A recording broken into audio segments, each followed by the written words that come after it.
Breaking news. You can't imagine what happened yesterday in Lagos about the EndSARS protests. Hoodlums, they opened fire on unarmed protesters in Benin City in agony for commuters as demonstrators block Lagos-Ibadan expressway. Protesters defy ban in Abuja. They shut down Airport Road. Anonymous asks NBC Twitter account targets government website, sacks founder Fulani Gwajafa says that he feels guilty that the protester may turn to revolution. Suspected hoodlums on Friday swooped on EndSARS and SWAT protesters in Benin. They killed 2 protesters.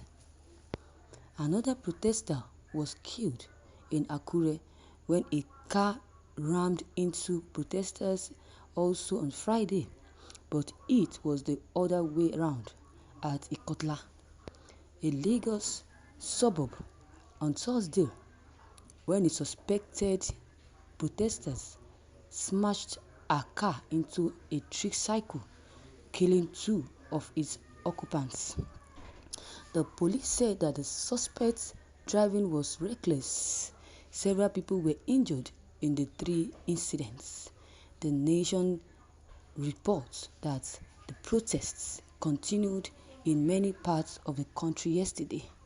It was particularly intense on the Lagos-Ibadan expressway, where the protesters blocked the road to traffic, and Abuja, where youth barricaded the Abuja city and the airport road, leaving motorists and commuters in severe agony. Elder statesman and senior advocate of Nigeria, Afe Babalola, called for an immediate dialogue between the federal government and the youth with a view to finding a solution to the lingering crisis. He warned that the delay in resolving the issue on time could be dangerous. And the man who was instrumental to the setup of the now disbanded anti-robbery squad in 1984, Mr. Fulani Gwajafa, says that he now feels sad and guilty about what the agency turned out to become. SARS of today is not the SARS I used to know or the one I established in 1984. One of the Benin victims, identified as Nkwanwosa, was shot. The name of the other victim was not immediately available. He was macheted. The hoodlums, who were mostly in red t-shirts, struck at River Road and Ring Road in Benin City, close to Oba of Benin Palace. Eyewitnesses said that the hoodlums claimed the protesters prevented them from making money from their daily income of tickets to commercial drivers. The other protesters scampered to safety and then regrouped and continued moving around Benin and its environs. They terminated the protests at Government House. We gathered that injured protesters were treated at the nearby Edo State Government-owned Central Hospital in Benin. Nkwanwosa's body was taken away in an ambulance, while the other deceased was taken away by some of the protesters.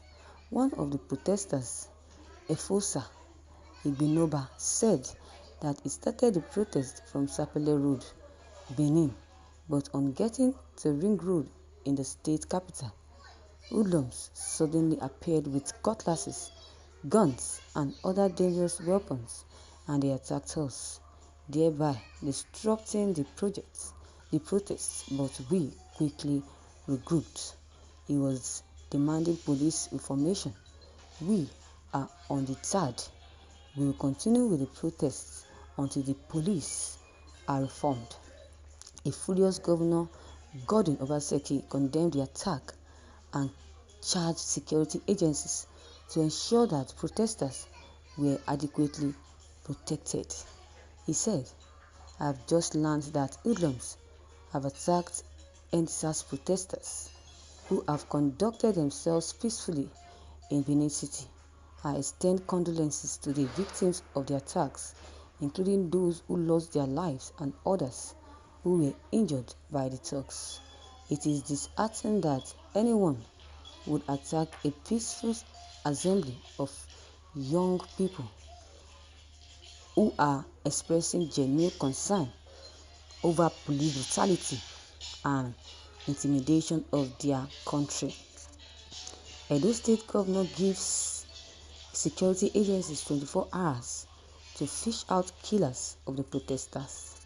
Addressing the protesters at the King's Square in Benin City, the Deputy Governor Philip Shaibu said that the government will not fold its arms and watch armed coming to the way of young people exercising their rights as citizens of the country.